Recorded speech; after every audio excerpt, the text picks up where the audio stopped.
লায়লার করা ধর্ষণ মামলায় গ্রেপ্তার হয়ে কারাগারে থাকা টিকটকার আব্দুল্লাহ আল মামুন ওরফে প্রিন্স মামুন জামিন পেয়েছেন সোমবার 1 জুলাই। ঢাকা মহানগর দায়রা জজ মোহাম্মদ আরসামস জগলুল হোসেন শুনানি শেষে জামিন আদেশ দেন।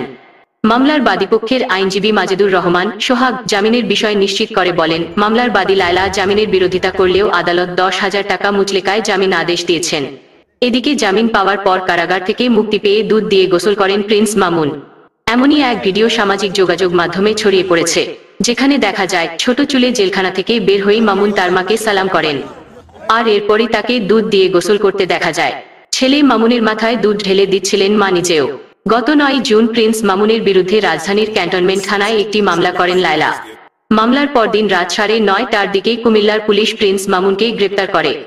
গত 11 জুন রিমান্ড ও জামিনের আবেদন নামঞ্জুর করে মামুনকে কারাগারে পাঠানোর আদেশ দেন সিএমএম আদালত।